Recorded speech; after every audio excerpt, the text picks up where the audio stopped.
All right, so live out of Miami, Fort Lauderdale, welcome to the Jones and Arocho Show, hosted by Byron Jones and Victor Arocho, brought to you by The Sportscast. Today's December 10th.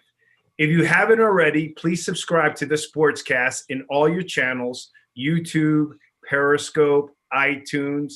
And if you are on iTunes, please leave a rating and a review. It'll help us out a lot.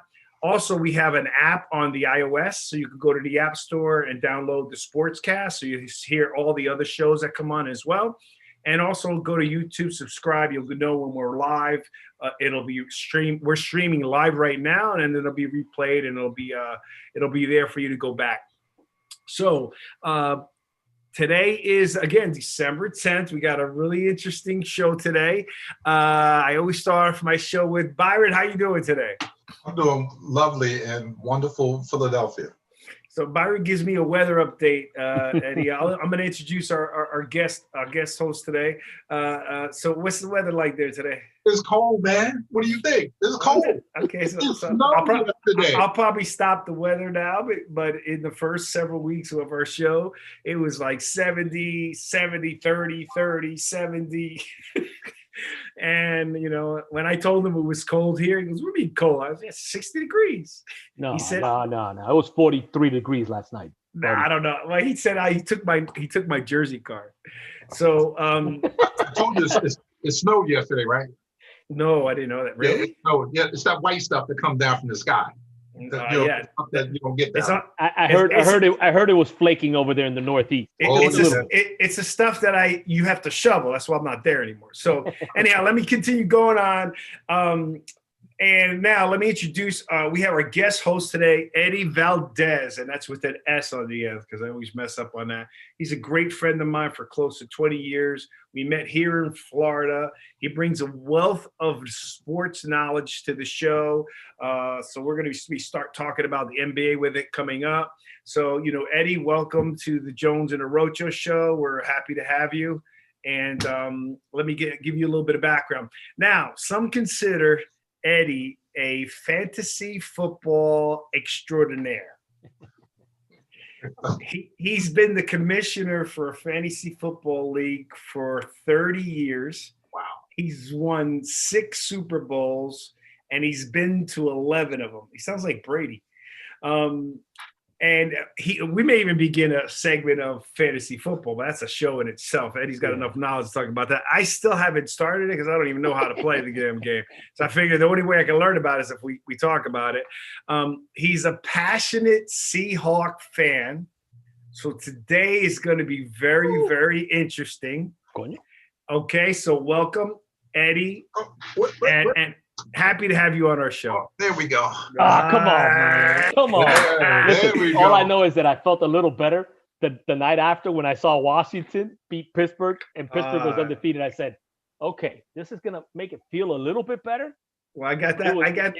I got that on our list. Now, oh my God. Prior to today, I was trying to get last week's recording. I can get it, but it was broken up. I wanted to just cut segments on it. But Eddie, I wanted you to, so if you get a chance to hear it, maybe I'll bring it up next time. So what I'm about to tell you, you're going to know is exactly what we said, which is why I wanted to record, right? So we're going to start off again. We're going to talk about the Giants, a recap of our discussion.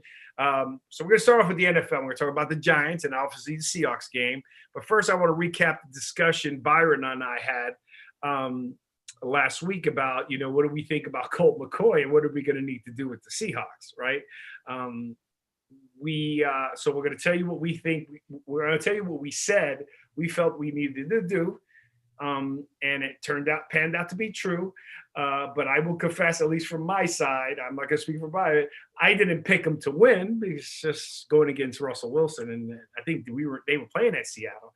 But the keys to success, we were on point. And one of the recordings I wanted just to keep repeating was, and I'll let Byron talk a little bit about it, was run the ball. We have to run the ball. He had 4 points, and we both agree.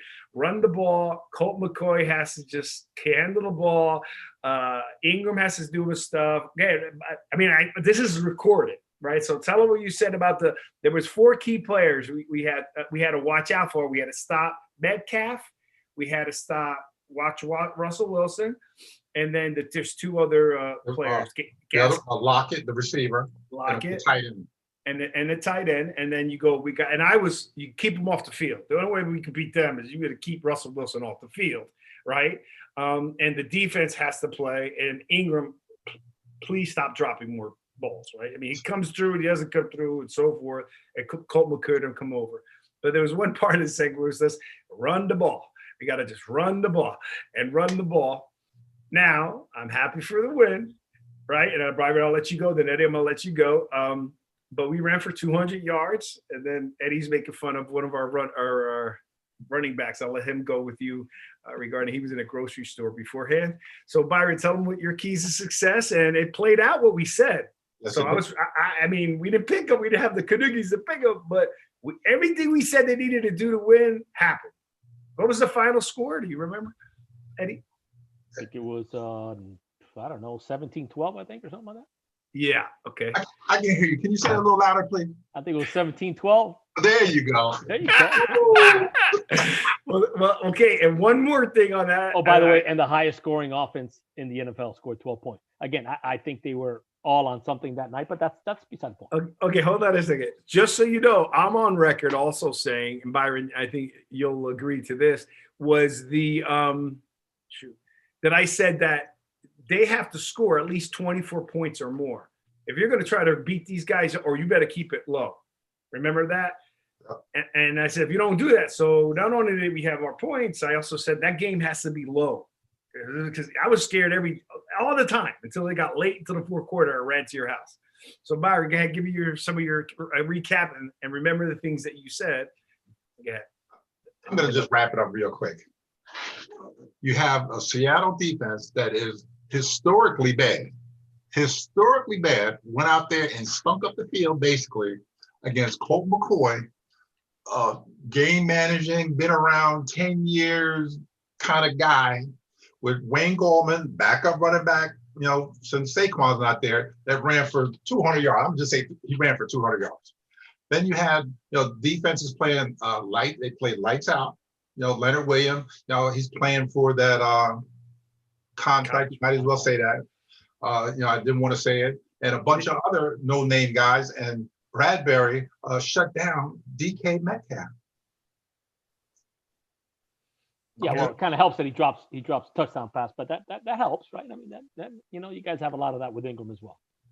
Yeah, have a lot of that with Ingram as well. Yeah, but those are all good points. Now I don't know about the defense, Seattle's defense stinking up the joint. I think they gave up 270 yards total. I think Colt McCoy had 90. I was talking to Victor about that. I said, you guys won and your quarterback threw for 90 yards. Now you ran for 180, 200 yards, right? So that of course is going to help you, right? Because now you got time of possession. You're not giving the ball back to a better offensive team. And then you're right. I mean, listen, you guys won the game on your defensive line, pressuring the quarterback. Anybody that plays Seattle knows that's how you beat them. You have to pressure Russell Wilson. Now, most of the time he's able to make those plays. It just wasn't happening in that game, right? I kept telling Victor, I don't know what I'm watching, but something looks dysfunctional. And then I started laughing when, who was your second running back? Who was your second? Gallman ran for like $120. Alfred Morris. Alfred Morris was grocery shopping two weeks ago. I mean, I said, that's the guy I couldn't remember. I haven't seen Alfred Morris in the NFL in 2 or 3 years, and he actually looked okay. He's not a bad running back. He's not a bad guy. He wasn't. Listen, he wasn't. He was never a bad running back before. No. So it's just interesting how some of these players just don't land on rosters for whatever reason. I'm sure you'll know more than I do. But these are players that can come in a pinch, and veteran running. A guy knows how to run, right? I mean, listen, he knows the running back position. He knows how to do the schemes and all that.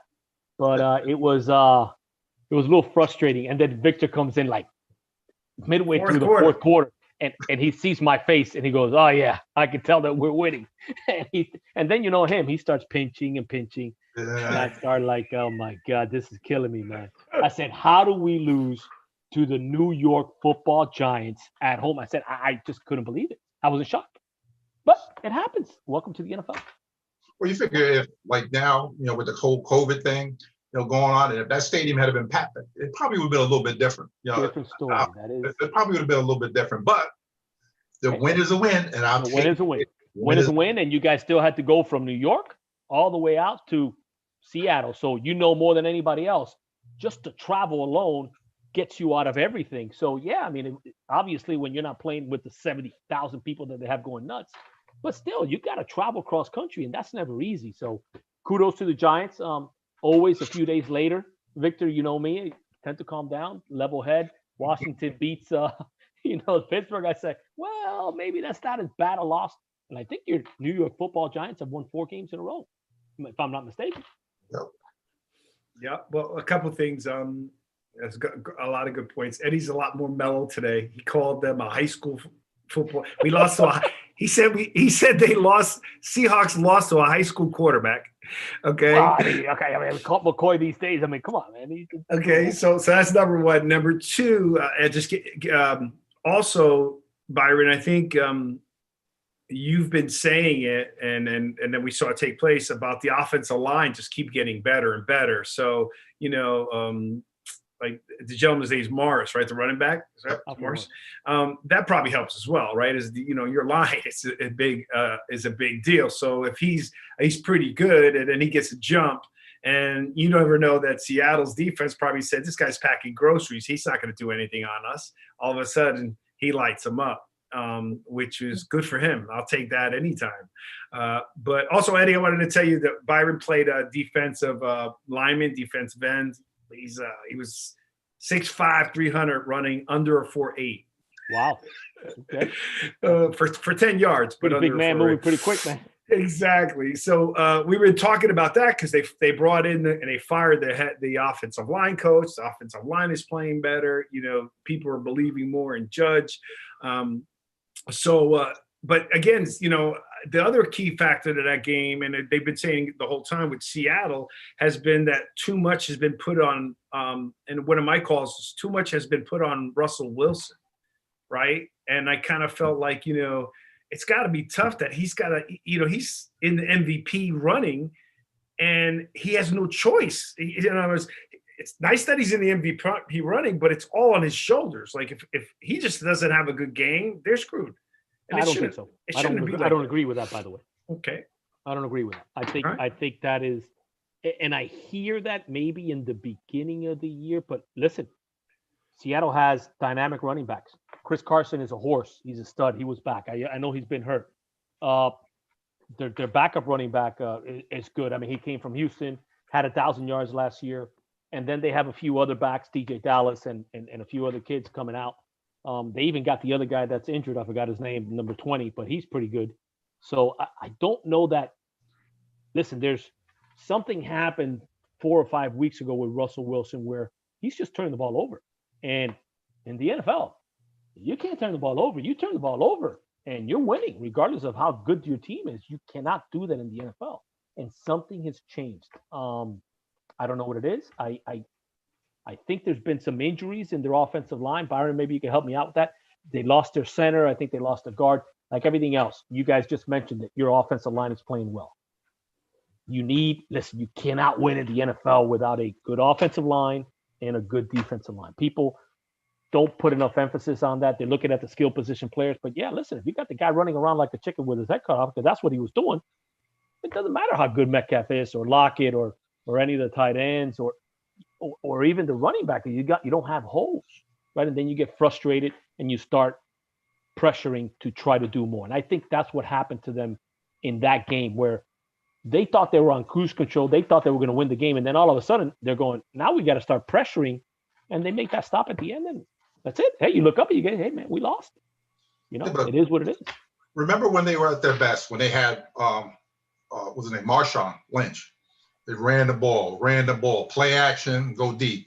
And then when they turn around and they gave Russell Wilson that big contract, where do you think all the money goes? You figured what, 20 or 30% of your cap is going to one guy. So now all of a sudden, you're not going to get those, upper tier linemen to block for him. You're not going to get the upper tier running backs, even though Carson's a good back, but you're not going to get those guys to block for this guy because now you got all this money invested in this guy.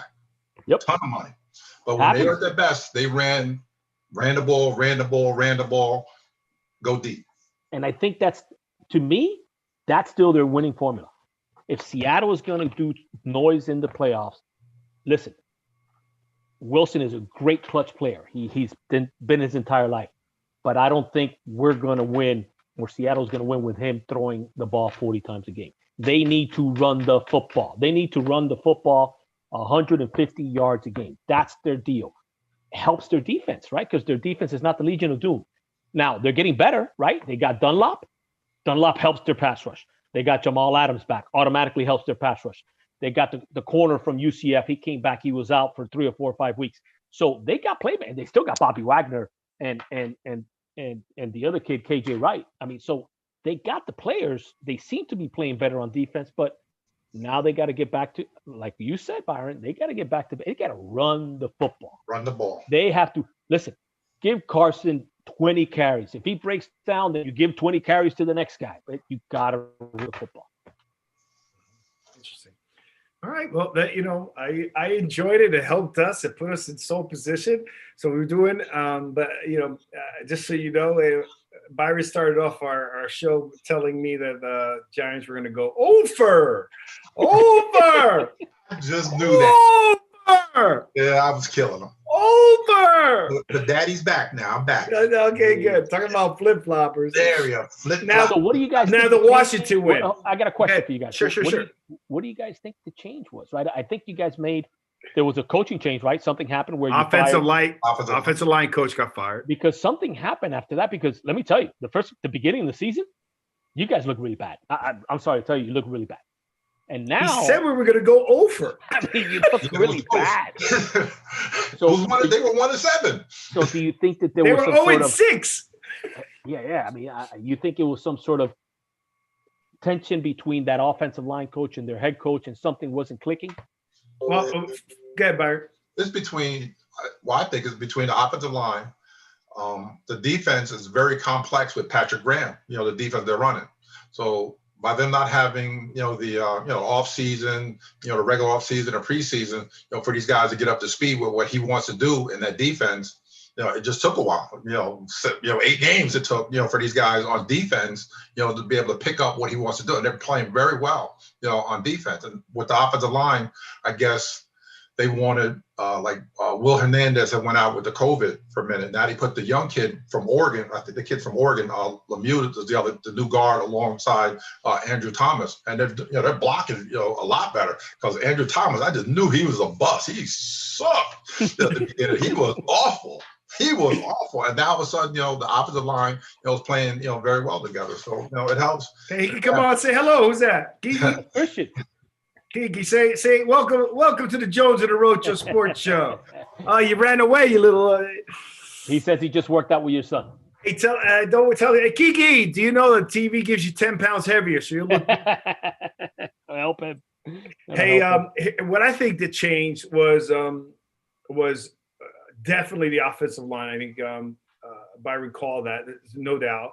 The defense. I mean, even I don't care when Eli, everybody's there.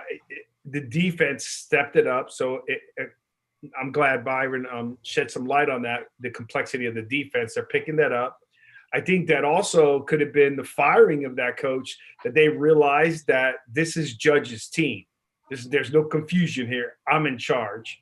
The other thing that started with, and Byron's in between on this, but he brought discipline back to the Giants, right? The Giant football, the coaches that won Super Bowls were Parcells and Coughlin, who were super disciplinaries, okay? Now, Coughlin adjusted because during that time, he was still a Parcells kind of guy. I think Strahan and them had a kind of conversation with the veterans, say, look, we're going to help, but you got to let the help players be involved. We can't get into this. I mean, he'd fine you. The meeting was at 6 and you're not there by 5:50, you get fined.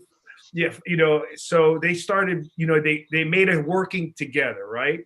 And Judge is going even back to the old school, that guy fumble, drops, whatever, they got to do push-ups. They get penalized for anything they shouldn't have done physically, and it may be starting to add to the culture. Byron says, well, I could have gone either way. I go, yeah, it can, but as players and when we coach, and business, I'm gonna win or lose by my sword, not by the sword of somebody else's. You know what I mean? So if it don't work, it don't work. But I can't adjust, right? And then he was with Belichick for so long.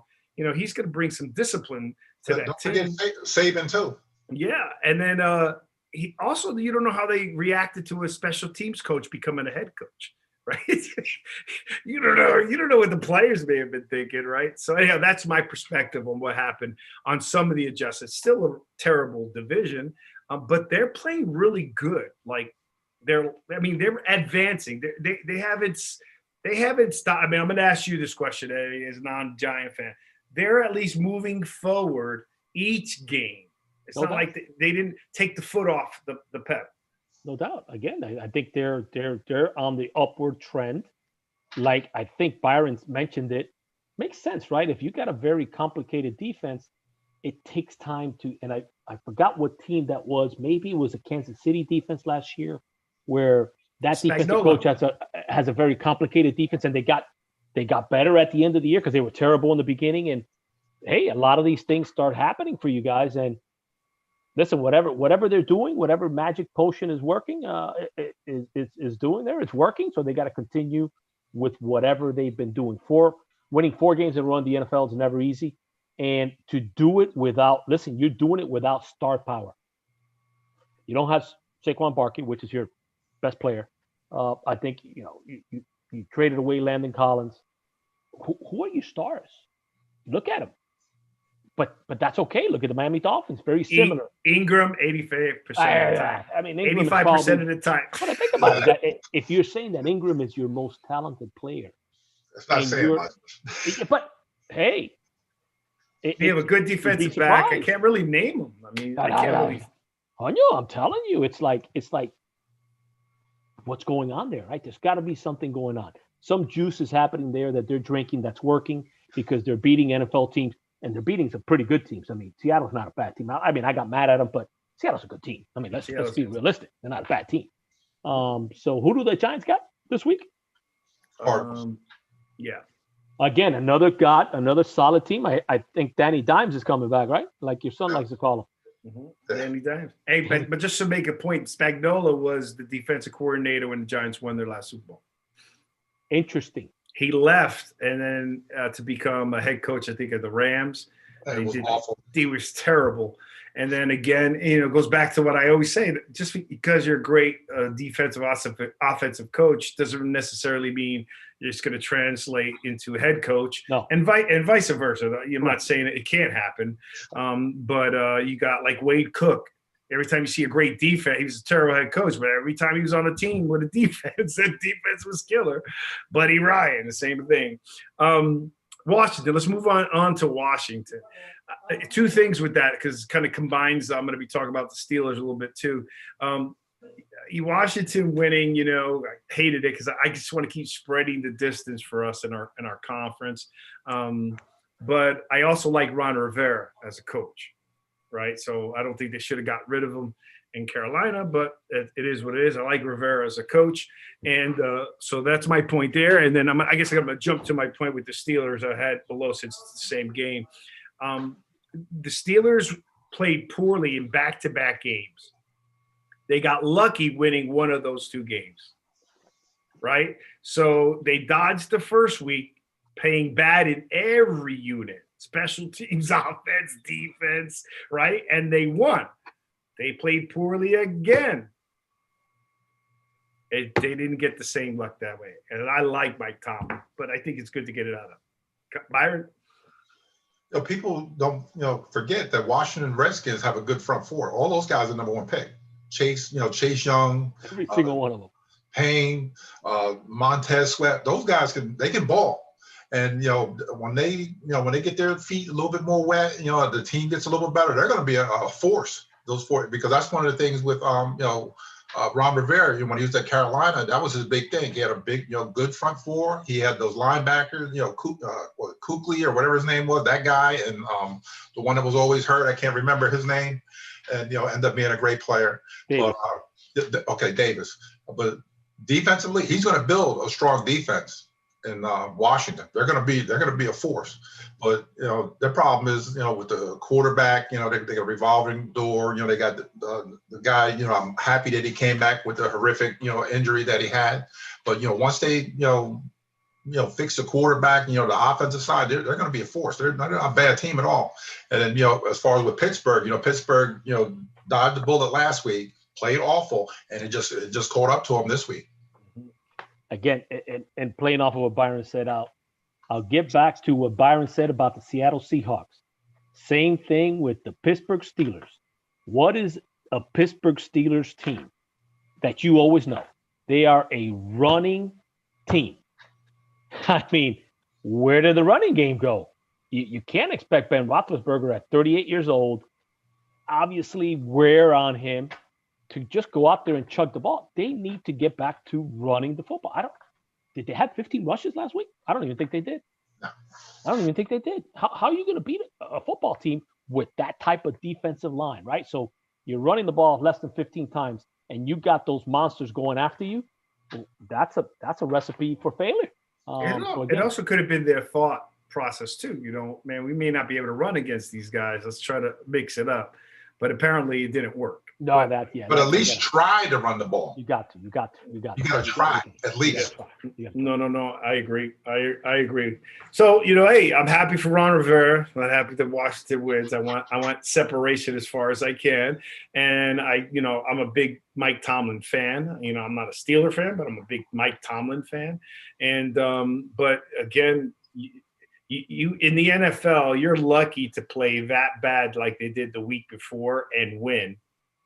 But you can't do that twice. No, you cannot do that twice. And if you and you got to be careful how that starts. The other thing is, for me, I'd rather get my loss during the regular season, not in play. That is true. No, that's a big monkey off their back. I think that's a big monkey off their back. But like you were saying, they've been playing bad. Not just that week.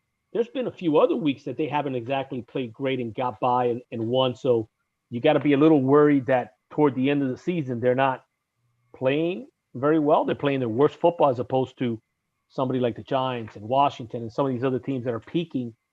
It's when you want to do it, right? You want to peak in the second half of the year as opposed to the first half, but we'll see how it goes. I mean, up and down the Pittsburgh roster, they're loaded. They have a lot of good players. Let me tell you, though, that it has been said, and I think I would agree, but I'm going to dovetail off of what you just said.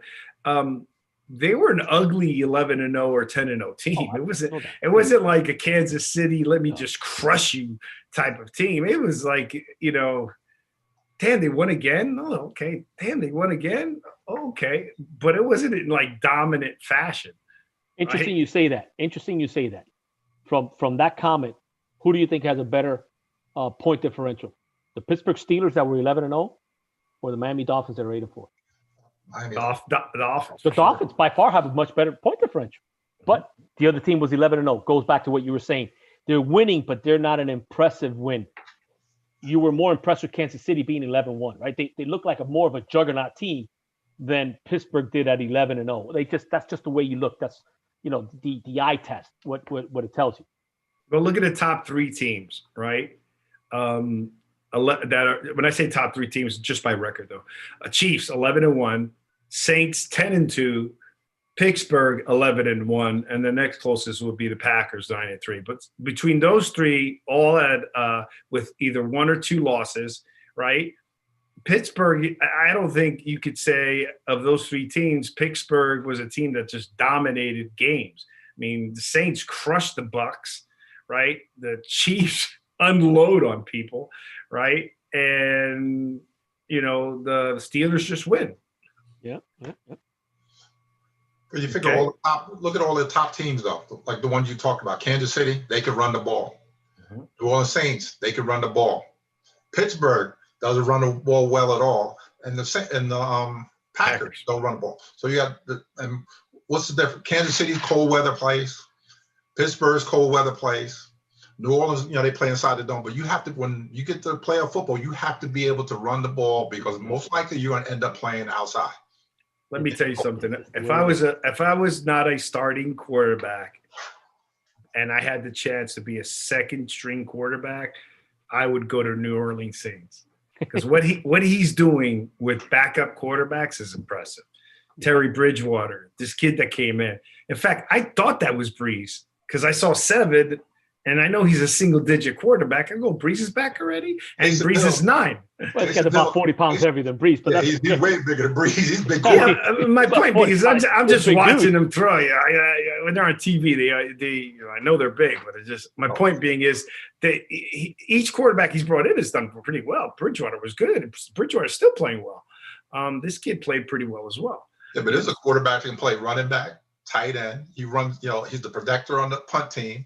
He runs down on kickoff. So he's a little bit more, he's a football player. Ooh, I didn't know that. He's Jim Jensen on steroids. Yes. I don't know if you remember Jim Jensen of the Miami Dolphins, an ex-quarterback that played receiver and a jack of all trade. But this guy is, I think he runs a 4.5 40. I mean, this guy is big and fast. He's big and fast. He's a big guy. Cordell Stewart was like that, no? Oh, this guy's bigger than Cordell. No, this guy's bigger than Cordell Stewart. Oh, no, no. This guy's Byron. He's what, 230 easily, right? At least 230. At least he's at least 230. No doubt in my mind. He's going to get a big contract coming up. All right, to stay. Huh? He did. He got one to stay with them. Yeah. Oh, they paid him. Really? Paid him. Oh, yeah. I didn't know that. I didn't know that. Taysom Hill. Taysom Hill. That's right. Yeah, because they're not.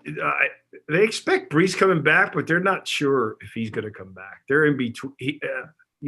Reports are saying in between because if he's earned it a little bit more than he wants to be, he doesn't want to continue to risk it, for the family and just going to be a point. So we'll see what happens there. Let's get to the AFC East. Okay. The Jets. Okay. The Jets. Byron, we both played defense. That was the easiest. I mean, I don't think there's a person that's even has 20-30% of the knowledge that we have on this show right now that would have played the defense they played on that last play. Cover 0. Come on now. Come on. I mean, Derek Carr goes, man.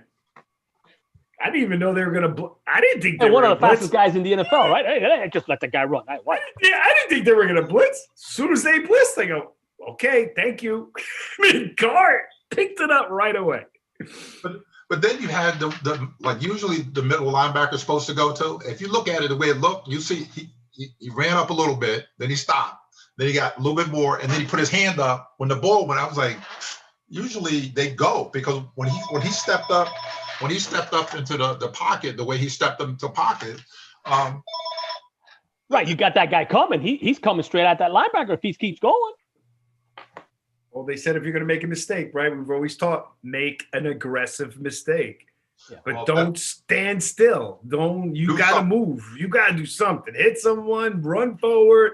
It don't matter. You got to make an aggressive mistake. That was, I was kind of happy for them, maybe to get their win, not to be over, blah, blah, blah. And that was just disgusting. They fired the defensive coordinator, and Gase is still there. Your boy, Adam Gase. He's awesome. What do we always say about him? That if you want to go on a job interview, take this guy with you because for some reason he keeps getting the job. I have no idea what he's selling, man, but people are buying it because what has he ever done? Nothing. Yeah, I mean, I don't think. Yeah, I can't imagine being a head coach. Imagine going from within the conference and going to another team and playing worse. No.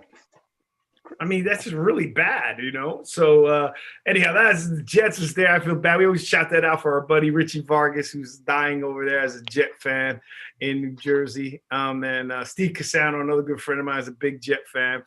The Dolphins and the Buffaloes. Well, let's why don't you talk a little bit about the Dolphins, Eddie, since you're the Miami boy. I mean, the Dolphins are, the epitome of a blue-collar team right there.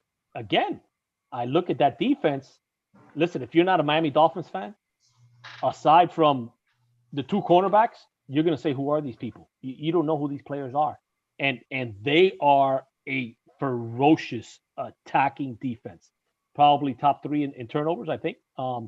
Points, I think they're top 1 or 2. They are lights out. They are making believers out of me. And back in the day, I mean, I know we're probably all remember we were young bucks then, but I mean, Miami was known for that no-name defense. This reminds me of that type of scenario where I live here and I follow football, and I'm going, they're doing it with Van Noy, with Lawson, with Obakba. Who are these people? I mean, Eric Rowe at safety. I mean, they get rid of Fitzpatrick, which is your number one pick, and you think, what is he thinking? Not that Minka's not great; he's doing great in Pittsburgh, but they haven't missed a beat. So again, that, and then I think the tough guy mentality. They are a running team. Make no mistake about it. The Miami Dolphins want to be a running team. I don't think they have the talent at running back to do that yet, but they're still going to try, right? They're going to give you, like Byron said, they're going to give you your 25 carries. They're going to do it one way or another. That little guy's good, though. Oh, Myles Gaskin is good, but he's not going to hold up. I mean, that's the problem with the little ones. You know, they can't hold up having that type of workload. But they want to protect Tua. I mean, they're not going to give him the whole playbook because they don't want to. I mean, they just can't, right? Little by little, they're feeding him in, and Tua then is doing what he's being asked. Game managed. They're not asking him to win any games, but absolutely impressed with the Dolphins. They very similar to the Giants last year. The beginning of the year, they were the laughingstock. I wanted to put my head in the sand. And then the second half of the year, I think they finished 5-4 or something like that. You started seeing that culture change, right? Very similar to what's happening with the Giants. Something changed. They bought into something, and it's gone on into this season. Now, nowhere near as talented as Buffalo. I think Buffalo player roster has much more talent, and they have the better quarterback. So I think it's going to come down to the end of the year. Oh, you better hope Justin doesn't call it. Yeah, we got an Alabama boy there. I'll tell you about that in a second. Hey, real quick, I like Flores. And then here, Byron, I don't know if you heard it up there. You probably did, but we hear it more down here since we're here. It was disgusting last year. I mean, players that were like, didn't want to go. They were purposely they were saying that the coaches are purposely trying to tank. I mean, it was like a mutiny. Don't know. And I guess Flores put them in check because Flores then started, they won. They started winning. They weren't tanking. They started playing better. I think it just took him a little bit of time to get to buy into his philosophy and to buy into the thing. But I like Brian Flores. He came from New England, no? That's correct. New England tree is working. Well, just one, not too many of his. Yeah, that's interesting that not many other ones have, but this one seems different. He seems to have a chip on his shoulder. And Joe Judge.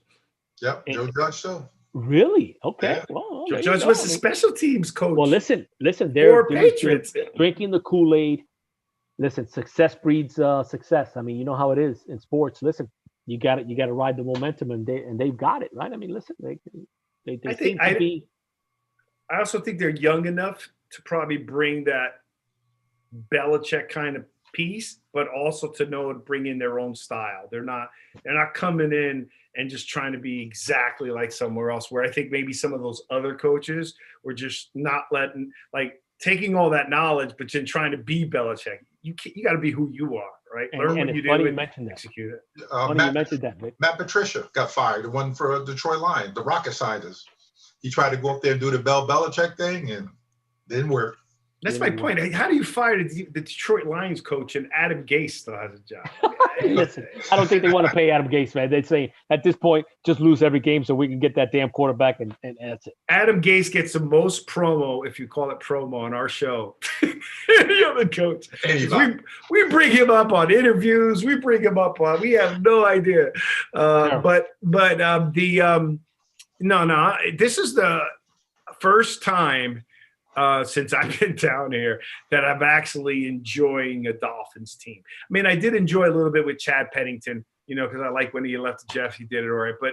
And I like when Ricky Williams, but they just as an organization, they've made really bad decisions for that long of time since I've been here. Their picks, everything they've done was terrible. And then whoever they would have would leave and be a great player somewhere else. Something was wrong here. Flores, I like what they did. I'm glad that they did get Tua, right? And then we could talk a little bit about that, about my feelings as where I was on the Riley and Constance show, which is on Tuesdays at 7. It's a big SEC Alabama show, right? Big. It's like Alabama all over, right? So real quick, I want to see your thoughts on this, Byron, because you said it. And I told him I'm sharing my experience. And that's great, Byron, because I learned a lot. I've learned a lot from you both. From different perspectives, and I'll tell you something off screen that helped me out pretty big. But so I had asked Byron, I said, Byron, man, because I thought that was crazy the way they just got rid of Patrick like that. Just boom, found out. Next thing you know, I'm on a conference call in a Zoom, and I'm talking to the guy who just fired me, right? And I'm finding it out. I'm like, Byron, what? What's the locker room like? Like, what do they feel? All of a sudden, the guy who's taking them, they're playing well, and Byron's response, and I'm going to stuck for Byron only for the fact of what he taught me, not to take his words. But he was like, look, Vic, if they made that move, it's because Tua has been getting snaps in practice, and the team has been seeing him. He's been doing something that team is okay with. You know what I mean? They're ready to go. They're ready to follow him. I go, okay, that makes sense. Now let me transition this, and I'll let you guys go and talk, because this is where I hit the Alabama boys, right? Jalen Hurts comes in for Carson Wentz. He does okay. He gave him a little spark, and he does okay. The Alabama argument is, well, he's got to play more. Carson Wentz can't play. Me and Byron believe on that contract is going to still be hard for him. Number one, I go, but number two, he did pretty good, right? But I guarantee you, he was not getting the same amount of snaps that Tua was getting when Tua was the backup. Byron? Probably not, because you figure most of the team, the offenses they go up against. So, Jalen Hurts would be able to run, those kind of offenses, sort of, scout team against the first team defense, getting a good look. But, Tua is a special quarterback. I'm just, he's a little bit different where, see where they're putting him out there was that they saw something in practice where, this guy's ready. And, getting back to, Hurts, they're paying a guy $107 million. So he's going to play. The special thing about being around the Philadelphia area is when they start screaming and they start hollering, the coaches start caving into pressure, and that's how Jalen Hurts, is going to be the starter, hopefully for the rest of the year. But you get a lot of pressure up here in Philadelphia, when the people right here, even though there's nobody in the stadium, are screaming and yelling how bad Carson Wentz is playing. And he is awful. Awful. Oh, my God. He's awful. Our Alabama boys calling it right now, so I'm going to let him in, and Justin will put you on hold because I want you to go next. Hey, welcome to the Jones and Arocho show with our guest host, Eddie Valdez. Is this our Alabama guy? It is. Roll Tide, brother. Justin Riley here from the Riley and Constance show. Awesome. Hey, Justin, give us a few minutes, okay? Because I want to just wrap this up. I'm going to bring you right in on because you're going to be perfect timing. Hey. I'm going to put you on mute. Hold on. Hey, Byron, but you're right about you. I respect what you're saying about something special about Tua or whatever, but I'm trying to get to. I want you to ask this question. It's super simple. I don't believe, based on what I learned from you and what the other team was seeing within the Dolphins, right, that Hurts was getting the reps at the playing with the first string as Tua was, because Flores told everybody, regardless of what you feel, this was what we were planning the whole time. He had it laid out. They were going to pull it, right? So I'm only saying that he got more reps. I would think.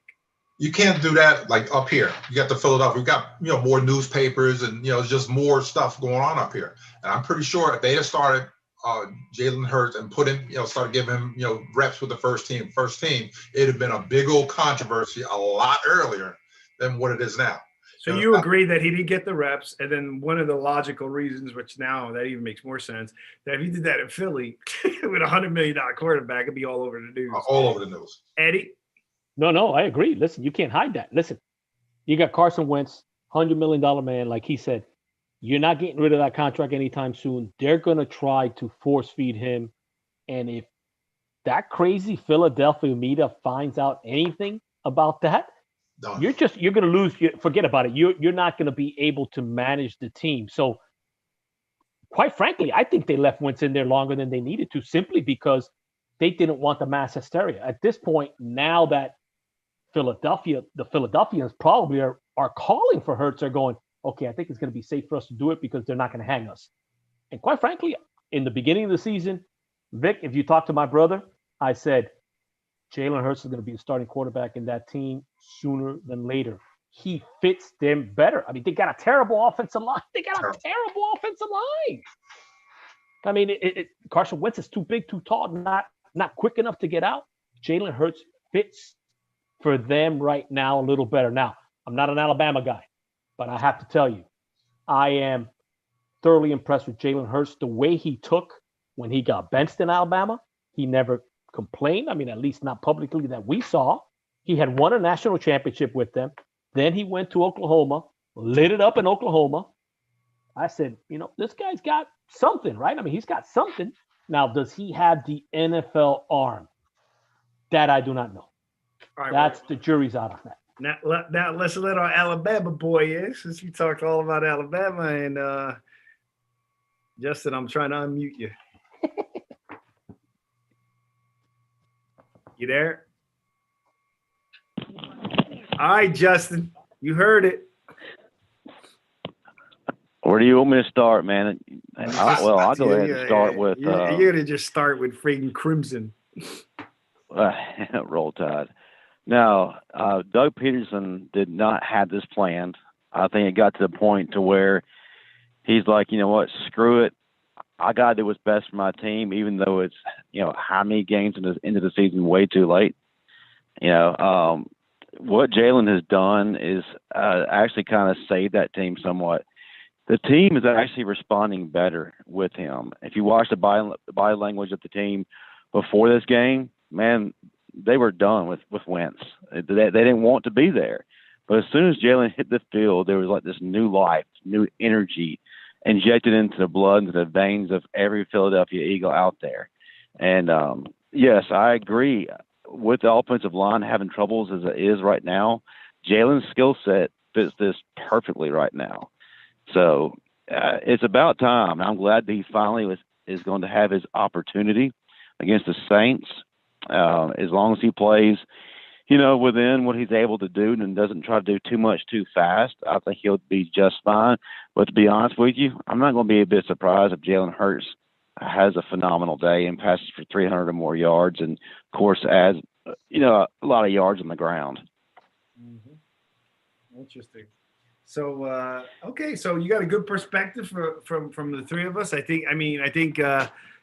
guess I'm down here too long, but he's Byron's on point there with the New York media, right? That's the other thing, Byron. From time to time, do me a favor. If there's a good cover on the post, bring it on this show because they put some funny stuff over there. Yes, they're a little special up here. You got to see the New York Post when they are mad or they're happy. They're gonna slam the sports teams, right? Or they're gonna encourage the sports teams. Hey, Vic. Yes, sir. Am I imagining things, or did Colt McCoy lead the Giants to a victory against the Seattle Seahawks? I saw it on TV. I just want to make sure that this wasn't some, dream I was having. Maybe I had a bad workout and I was feeling bad afterwards. But brother, did that just happen? I will let he must be seeing my Seattle Seahawks little helmet back there. I'll let Eddie. I'll let our co-host Eddie answer that question for you. He is a Seahawk fan like you're an Alabama fan. Yeah. That's what I'm talking about.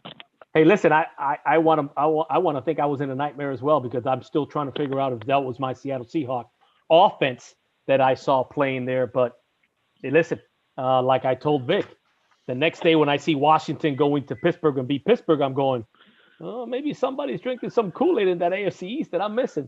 NFC. Has to be. Yeah, that NFC East. But it was a little bit shocking. And I think we were all in a little bit of a sleep just watching the game because I'm a diehard Seahawks fan, so I'm watching the game. I got the direct ticket so I can see it here from Miami. and it just wasn't happening. It just wasn't happening. And I told Vic he happened to come to the house, and I go, fourth quarter, Justin, you're going to beat us with a high school house. quarterback. I said, you're going to beat us with a high school quarterback.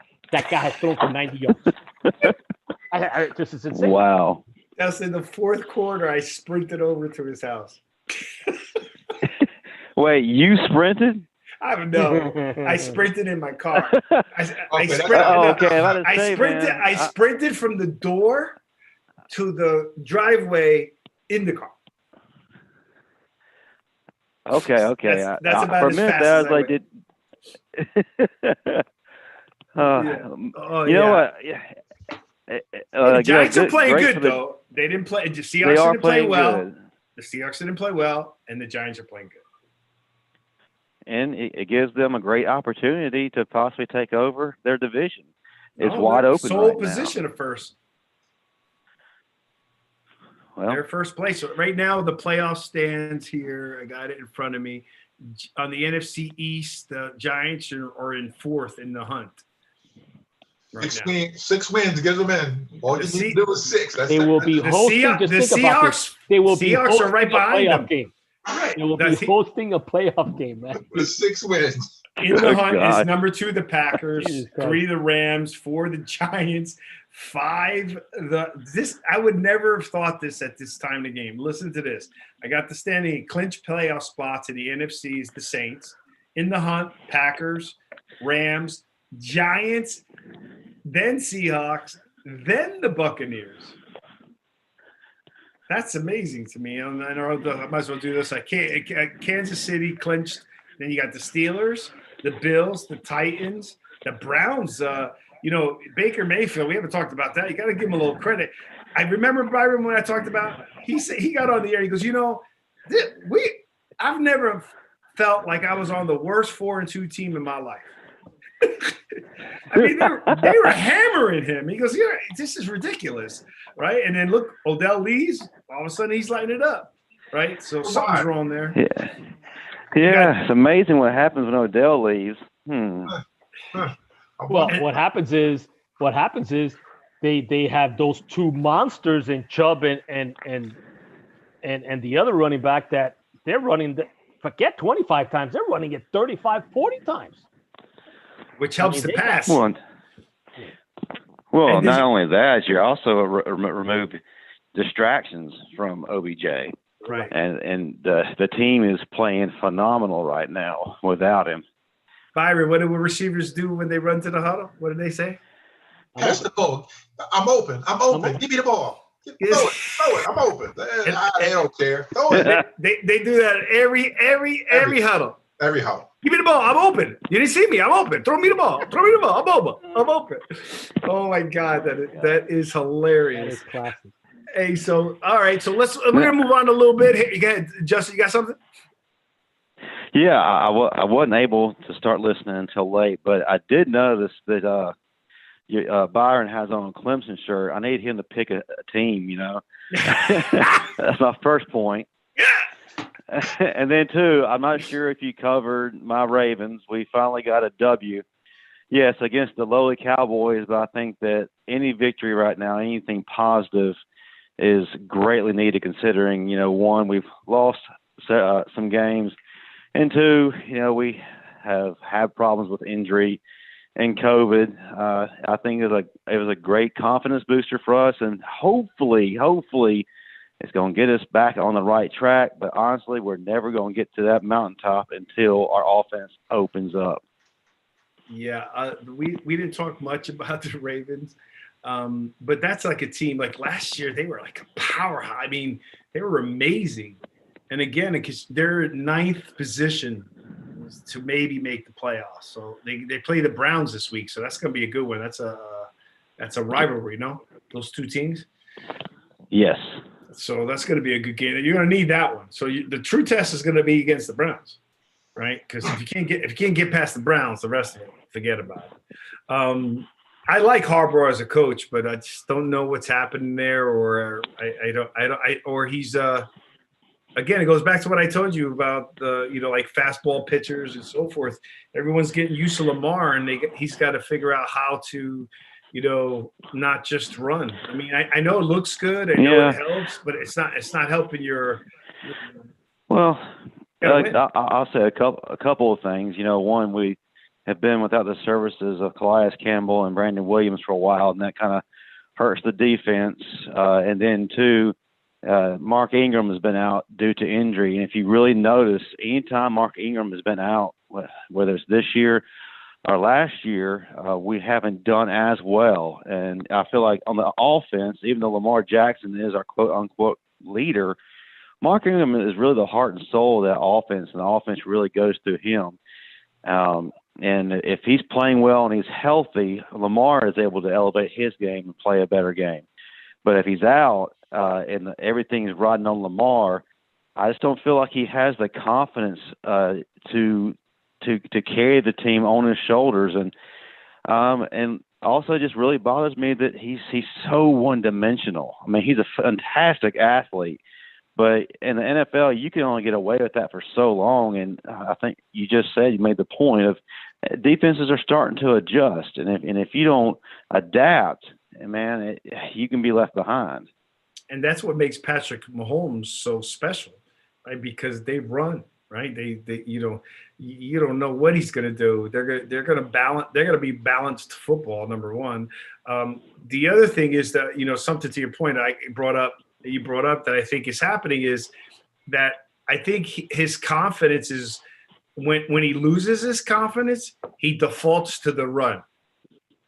Right. Byron, what do you think? I mean, like, second he's uncomfortable, not sure, the guy's got to kick that. His instinct takes over to run.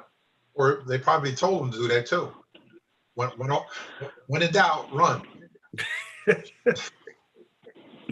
Oh man! And I think he I think he also gets shaken, and then I think he kind of checks out a little bit. He just doesn't have that alpha mentality of a seasoned veteran quarterback who can just take hold of his team no matter what's thrown at him. But yeah, you're right. Remember, greatness starts from the neck up. So he's not a natural thrower.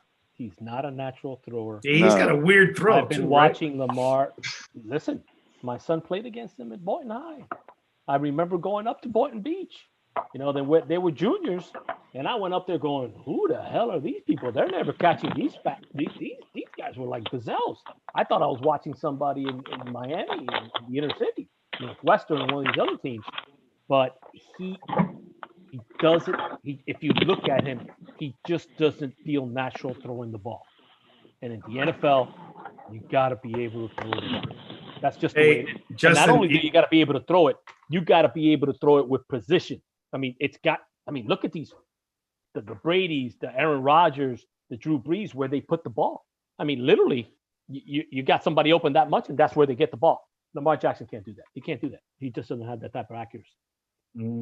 Yeah, and it goes back to mental, right, Byron? I mean, if you've been used to being so great all your life, right, and if you can't get through the adversity, sometimes it could affect you. And in that quarterback position, it's a tough position. Team wins, it's because of them. If the team loses, it's your fault. So, all right, let's move on a little bit. Let's get back to the Tulsa. Tell us a little bit about Tulsa. That's his alma mater, Eddie. Yes, it is. Last week, they won against Navy. It was a sloppy game. It was awful. They barely won the game, but a win is a win is a win. They were supposed to play Cincinnati this week, the final game, this week. That got canceled because of COVID. So now they're going to play Cincinnati next week for the conference championship. So hopefully, they'll win, and we'll end up going to a nicer bowl than the one I never got to go to. Oh man! By the way, that's a sore spot for Byron. So two things, Byron. Talking about, I hope the Jones family listening, because you love saying it's a win is a win when it's your convenience. Exactly. When another team won, it's look. Who cares what they won by? Nah, man, that was a terrible win. Terrible. He's a flip-flopper, bro. And he's a flip-flopper. Well, I'm going to tell you this one here real quick. The team to look out for this year that's going to be the version of us is going to be Coastal Carolina, which is undefeated. Watch. It's funny you mentioned that. I was going to say, Byron, I don't know if you noticed, there's a few teams, possibly because of the COVID thing, a few underdog teams have been able to come up, probably that may have not been given the recognition. Otherwise, if the big, if the Ohio States and the Michigans and all the Michigan States, these people are having down seasons. Well, guess what? Somebody's got to replace them.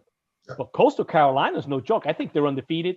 Tulsa's what lost maybe one game. I'm not so. One game. I mean, you're talking about two great stories of teams that have not historically been very prominent in football. Well, guess what? They got the chance this year. And I'm somebody like me that just likes sports.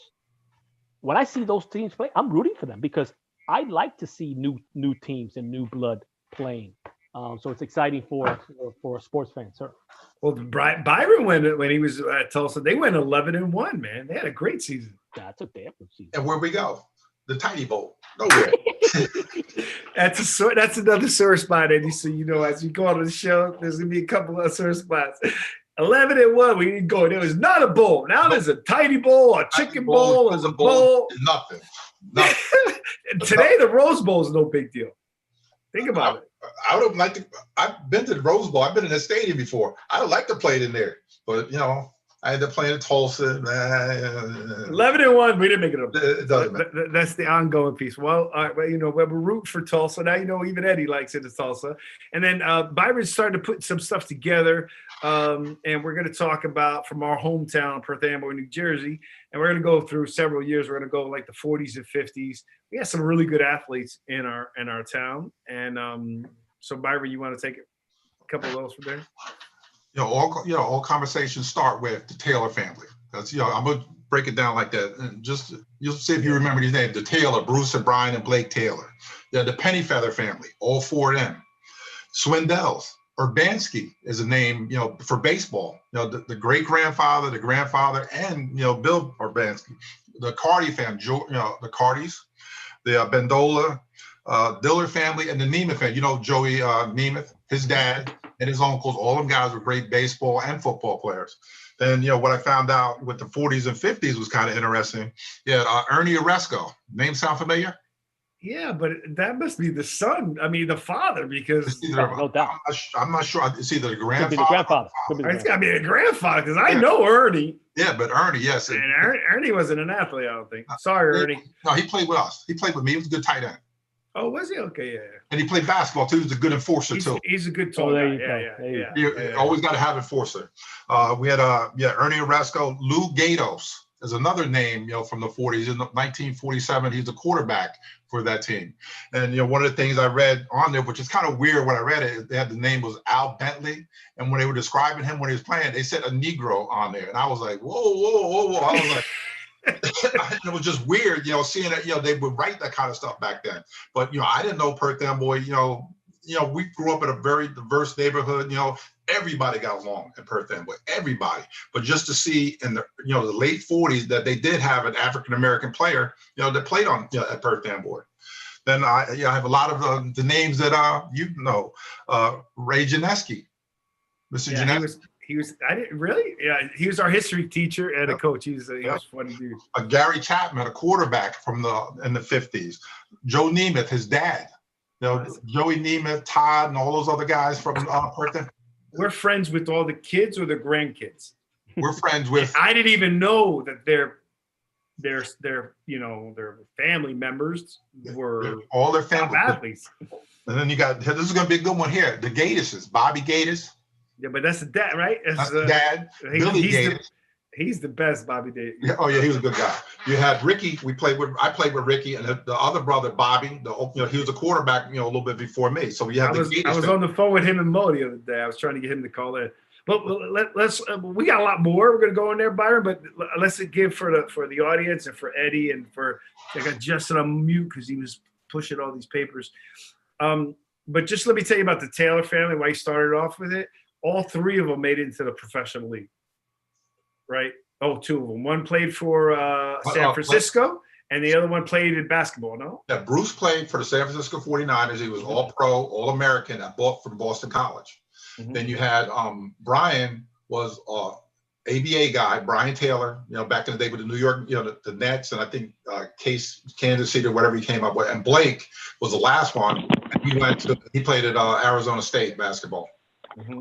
Yeah, so they had the same family playing professional football, professional basketball, and the other brother was good too. They were all good. Well, Blake was 4 times the all tournament team as a freshman, sophomore, junior. He's the only one in the history of the Middlesex County tournament to 4 years. Mm-hmm. Yeah, so we're going to go over a series, and hopefully I'm letting Byron take care of that because I don't want to go there. All right, so real quick, we're going a little over, but that's okay. I want to talk a little bit about the NBA. We'll be wrapping it up, and next week I'll shout out to the FSU basketball. In the NBA, right, let's talk about a little bit that happened in the NBA, Eddie. A couple things. Kyrie and LeBron's tweets. What do you think? What are your thoughts on that? So what are those two peanut gallery folks saying? I'm not a big Twitter guy, but I think if I'm not mistaken, hold on, let me tell Mr. Christian over there to stop.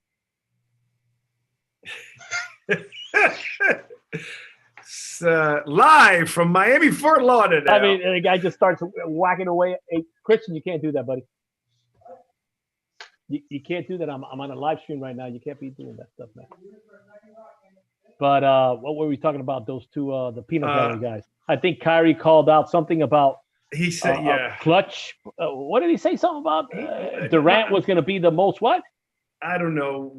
I should have wrote it down. I guess my when I was bringing this up was one, Kyrie. To me, I'm not a fan of Kyrie's. I was when he was at Cleveland and he made that shot. Like, wow, that guy could be great. But when he went to Boston and I saw the downturn of Jason Tatum, right? When the year before I told my son Byron is a basketball kid, and this kid's going to be a superstar. Kyrie goes there. Oh my God. All of a sudden, I didn't even know who that guy, you didn't even hear about him. Kyrie leaves. Byron, Jason Tatum just signed a $100 million contract. And he's like 23 years old, right? It's the Odell Beckham syndrome, buddy. Yeah. So you cannot garner that much attention, right? I mean, listen, I don't know what people are thinking, but if they think that the Nets are going to be a championship team with those cast of characters, who's going to be the leader of that team, man? I'm just curious. Yeah. Is it going to be Durant? I mean, and then they wanted to bring Harden, and I said, Harden, Kyrie Irving, and Durant. I go, what a debacle that's going to be. I mean, literally, people don't understand. In sports, you got to have chemistry, right? You got to have talent. But you got to have some sort of chemistry. You got to have some sort of hierarchy. Who are the alphas, and who are going to be the people that follow that? The role players, right? I mean, who's going to do that in the Nets? And then I think you wanted to talk a little bit about the Heat as well. And I'm going. I'm going to talk about that. But here's my last piece. And Byron, I want to see what your response is to that. Part of me kind of just wonders, right? In today's social media,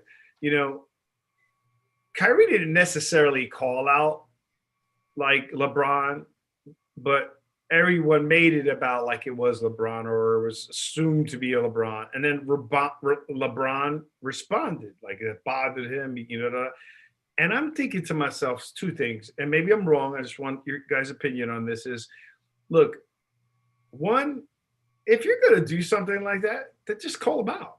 Because they're already assuming it, so why don't you just directly call them out? Just my opinion, number one. Number two, if I'm LeBron, because he's royalty already. There's no confusion. The only debate you're going to ever have with LeBron, whether he's one or two best ever, or maybe three if you add Bill Russell in. That's the only debate you can like him, don't like him, or whatever. The only situation you could debate is that call. If I'm LeBron, why even respond? Why just ignore that?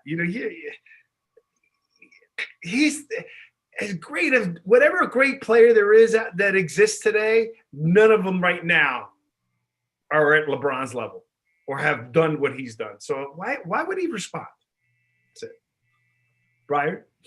Because you figure with social media, they probably want a little controversy or just a little whatever you want to call it, by him saying what he said and have something going between these two guys. That's what I could see. But LeBron, best thing to do, ignore it.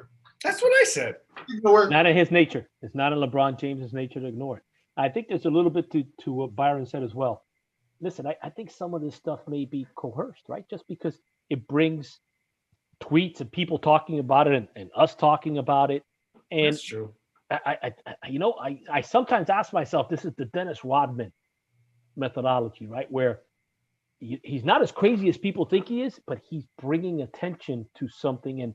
And that's what people look for, right? They look to be entertained. I mean, so if you're always quiet and nonchalant, you're not gathering as much attention as you are if you're always, doing something in the public eye and tweeting and stuff like that. So I think LeBron, I'm not a LeBron fan, but I think he's masterful at manipulating the media. I really do. Because last year they were saying Kyrie was calling him for calling LeBron for consultation for advice and stuff. And then all of a sudden, so you're right, it may be just rehearsed. All right, next one is two things. One, because this came up, now the Heat are on Harden's list to try to make a play to come to the Heat. One, and then two, Byron, I don't know if you know this, but he literally just didn't show up to practice and was seen at a birthday party with a rapper. Okay. What are you going to do to him? He's out. What can you do to him? That's something where, if he doesn't show up to practice, the team, should do something about it. But what are they going to do to him? He doesn't want to be there. And, he's going to probably try to force his way to go somewhere. It's going to be some place that he wants to go, not some place where, they're going to send him there to get the best, that they can get, as far as players or picks or whatever. They even talked about him coming up here to Philadelphia, trading him up here to Philly for Ben Simmons and a couple future first round picks. Mm-hmm. Ben Simmons is awful. He can shoot 5 feet in, dunk the ball, whatever. No, he's not hitting the jumper. No, I would hit a jumper first before he would. Right now, I would hit a jumper before he would. I agree. So that's interesting there. When speaking of some of the Perth Amboy athletes that we were just talking about, like the Gatises and Janeski, hopefully all is well with them. I would love to get their take on the world of sports as it is. Janeski would go. Janeski would go nuts. He was a really very intense old school history teacher. Yes, history, not a gym teacher, a history teacher. Okay, so and he was hardest on the football players. If you played football and you were in his class, you better do well. There was no leniency, no nothing. So we're talking about that. So it would be funny to bring him on to say, hey, what would you do if that was your time and somebody did that? Eddie, you would die the way the Jersey accent and all response on that. I think Tedeschi, right? Yeah. Something, Victor? He look at you with one eye. And but that's one. Number two, Harden coming to Heat, and then I'm going to go to that is I can't see that fit. He doesn't belong in our culture. God, that would be the big listen. It's a Heat culture. Oh my dude, Harden is fat. I mean, he's out of shape. I mean, imagine if that guy would be in shape, and he's a ball hog, and he's everything that the Heat are not. I mean, again, listen, Pat Riley loves whales. But how on earth would you think you just have you have a championship team, right? You have a championship team right now that's only going to get better. They lost to, if I'm not mistaken, they lost to the Lakers in 6, correct? Mm-hmm. Oh, by the way, they didn't have 2 of their 3 best players for, Dragic, not the whole series, and Bam was half the player. If they had those 2 guys, they lost to them in 6. I mean, there's an argument that can be made that they would have won that in 6.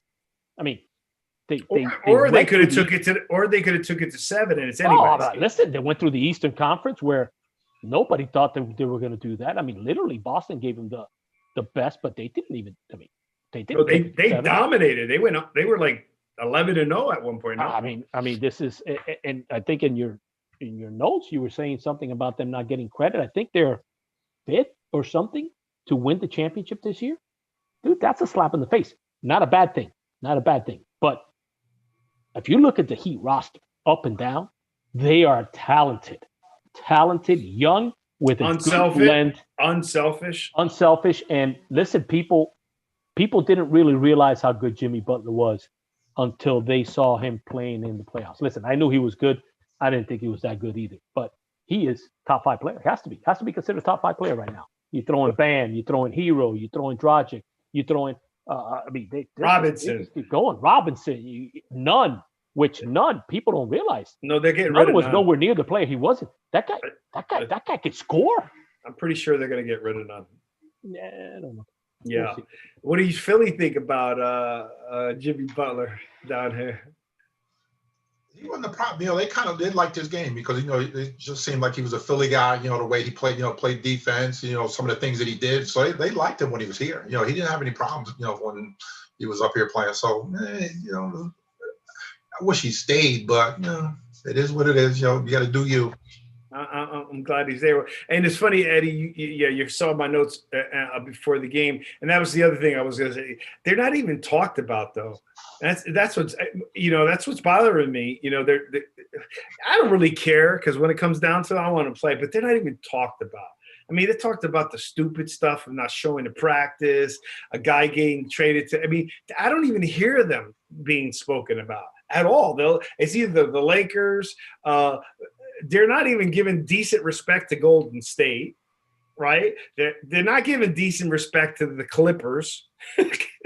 Okay, they're talking about the Nets, right? They're talking about obviously the Lakers, Celtics, I think a little bit, but just in general, like the Heat are not even in the top 10 discussions, in my opinion, No. In world of sports, right? And yet their culture inspired everybody. That was a phenomenal feat, what I felt I saw. I love, maybe the bubble helped and so far. I don't care. But all I know is that Spoelstra's a great coach. To me, Byron, it looks like the Heat. The Heat, to me, look like the Steelers of basketball.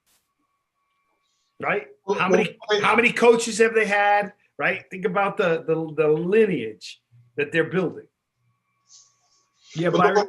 Look at all the teams that you named. What do they all have? All of them have some kind of superstar on a team. And superstar that's loud. There you go. Remember what we talked about a little while ago with LeBron. They like to make noise. They like to be heard. That's not the Heat way.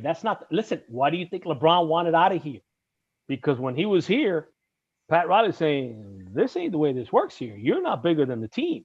And that's just not LeBron. LeBron is everything. Yep. And here, Jimmy Butler, if it was another team, could play that role because look at what he's done. What do you hear from Jimmy Butler? No, he's over there in Little Havana playing freaking dominoes and smoking a cigar. That's what he's doing. But it's not something that's being publicized. I actually think they like that, right? Because then they come in under the radar. They come in as the best fit, most ready to play team. And guess what? Well, now they got talent to go with that. So. And they got some young horses, man. They with some, Jimmy and Dragic and some of the older players, they're still pretty good too. Yeah. They I think that's why I just laugh with Harden. Man, I wouldn't want him. I wouldn't want him here. I mean, it'd be nice to see him, but I wouldn't want him here. Not. I like the team they have. I think I like the team they have. I love the culture that they've built. I'm a Riley fan. I'm a fan of everyone there. The one more piece before we start wrapping this up is their pick of Precious, right? How do you see him? Where do you see his role in the team with Bam? Well, I think now they can go to, I think he's 6'8", 6'9", right? He's very big, similar. Yeah, he's a center. I think he's very similar size to Bam. Yeah. Just imagine the flexibility that they have. Because one of the great things about Bam is he can play center, but he can go out on a guard, right? He can guard guards. And I think that other guy has that type of skill set. So remember what Miami started. And they started it before anybody. Positionless basketball. And this is what this guy brings to them, right? It takes him to a point where they can put all these smaller players together and players that can play other positions. You don't have to worry about your contemporary big man. Now, they have Leonard, which is a contemporary big man, but the guy shoots 45% from three. I mean, so yes, he brings value to the team simply because he can stretch. Did they trade? No, they got rid of somebody. They got rid of one of their guys. They re-signed him because, again, he could stretch the floor. But I think that guy brings the athletic ability of the Bam Adebayo, and I'm interested to see how they're going to use him. So I think it's going to be good. I think more firepower, man. We need size because that hurt us. That hurt us against the Lakers. Lakers were just that extra. Think about it. Dwight Howard didn't even play in a series and then came and played when they needed him to play, and he did well. We needed the size, and that's great because we could have them both on the floor, or we could have one at a time, take a break, have it at a time, because Bam's going to be great. There was a story today how UD, and I love UD is really, grooming him to say, hey, you need to take this team over. It's no different than you need to take this team over. It's no different than Dwayne Wade did with LeBron. Right. And then the last story I want to leave you with is they were commenting. You made it funny about how you said about LeBron not wanting to, that's not how we play here. Early in that, when Spoelstra was coaching, there was a time that like LeBron would walk into Spoelstra or Wade would walk into Spoelstra. Right. They didn't have the respect. And the story goes is Riley sat him down and said, this is my team, okay? He's the coach. It's over. This is how you're going to do it. And I heard he knocked that out. There was no confusion of how we came from top down. I think that's the way it should be in business and anything. Oh, absolutely. Military's like that, right, Byron? Yes, it is. It all rolls downhill. Hey, listen, chain of command, brother. I am huge on chain of command. And listen, I think we're missing that a little bit in today's world, right? Too many people just think they can do whatever they want. And that doesn't, listen, it just doesn't work that way. The hierarchy of human society doesn't work well that way, especially not in sports. But, and interesting, you said that about Pat Riley. You can also do that when you're flopping down rings, right? When it's, listen, I got 1, 2, I got more than you. And that type of respect gets reciprocated when that happens, no doubt. Really, and he's got a national college national championship. Oh, no. He's did it at every level. I mean, at every level. He is the true godfather. Listen, he's a part of history in his entire life of basketball, right? Because if you think about it, he lost to UTEP, Byron, on Glory Road. That is correct. Right? Yes, it is. So he was part of history. So, he's been through that kind of world, right? So for him, that's why he doesn't like individual, right? He likes unit, right? Believe in each other, right? Which is what UTEP did to them and won, right? So, and then I keep going but I'm just a Riley fan. I like Spoelstra. I said it about Spoelstra. But let's end it with this one. Did you guys know that Riley was drafted by the Dallas Cowboys out of Kentucky as a quarterback? Wow, didn't know that. Okay, and then he also was going to go into the NBA. He was on the radio show talking about that. And then Riley was like, yeah, well, I'm going to play quarterback. And he goes, they told me, well, we'd like you to play another position, because back then they recruited a lot out of college basketball to play in the NFL. Right, Byron? Yep. Heard about it. A lot. And he goes, well, if I'm not going to play quarterback, I'd rather go play basketball. They go, okay, well, I'm sorry to hear you.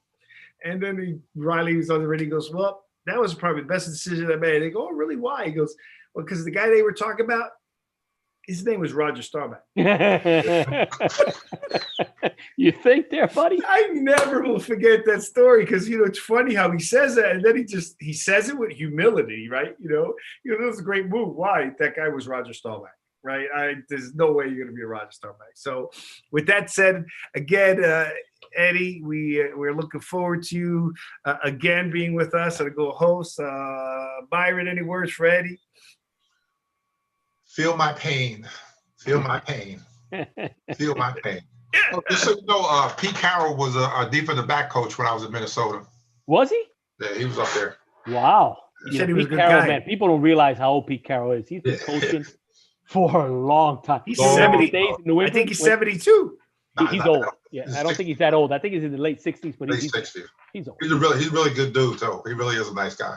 Listen, he knows their coach, and he gets that team, to buy in. Whatever that system is, they got it down. So listen, I'm happy he's in Seattle. I'm good. We'll see how it plays out for the playoffs, but good luck to your New York Football Giants, and we'll see what happens. Yep. All right, so let me wrap this up here. See, I'll tell you he's 69. Yeah. There you go, man. Google's beautiful. 69 is young since I'm getting old, so it's going to be young. All righty. Well, Eddie, again, we'll go. I just want to let everybody know on the Sportscast, we have the Ty Turner Show. He talks a lot about the Pac-10. He's on Mondays at 10 p.m. EST on the Sportscast network. We also have Riley and Constant on Tuesdays at 7 p.m. That's all Alabama and the SEC. Be prepared if you're going to go on that crew, but it's a good group of guys. And shout out to Constant. He's got a good book. I'll mention it next week out there. It's above 40 workouts for above 40-year-olds. This guy's in phenomenal shape. Riley and Constant Tuesdays at 7 p.m. And we want to talk about Byron. You want me to end it with the Gary Sinise? You want to say something on that? You want me to take care of it? Go right ahead. All right. So we always like in our show, Eddie, with this, freedom and security are precious gifts that we as Americans should never take for granted. We must do all we can to extend our hand in times of need to those who willingly sacrifice each day to provide that freedom and security. While we can never do enough to show gratitude to our nation's defenders, we always can do a little more. Gary Sinise, and that's the GarySiniseFoundation.org. It's a nonprofit for veterans, first responders. It's dear to his heart. This is dear to Byron's heart. So we want to always promote that every time we're on the show. Anybody could do anything. We just like to help the people that help us. Okay. And so with that said, I want to thank everybody for the show today. I thought today was pretty good. We got a lot covered in there. And then you can please remember to follow us on Twitter at the Sportscast1 and visit us on our webpage at thesportscast.net. Join us next Thursday at 8 p.m. with either more special guests call in. And we're going to continue talking more about the NBA. The NFL is proceeding in some crazy direction, so we're going to be excited for that. For the 60s and 70s, don't forget that. We're going to be talking about Perth Amboy athletes from the 60s and 70s. So any Amboy folks out there want to call in and give us some players. I'd like to hear from some of our Ray Janeskis and the Neiman's and hopefully the Taylors and anyone that's out that would call in. Love to hear their perspective. And again, thank you, Eddie, for being co-host. Byron, always special, enjoyable, and learning. But you have definitely your experience as a professional athlete and playing high-level college football has taught me a lot. So I just want to say thank you. It's an interesting perspective because a lot of those principles apply to business. And it's recently helped me. I keep forgetting to call you to tell you about it, and I'll tell you about that a little later. But anyhow, thank you, and the Arocho and Jones show, and we will see you next week, Thursday, same Bat Channel, 8 p.m. for Batman Eddie Valdez, Byron Jones, and Victor Arocho. Stay safe, God bless, and have a great weekend. See you guys. Be safe, Eddie. Stay safe, everybody. Nice to meet you guys. Thank you for inviting me. Bye-bye.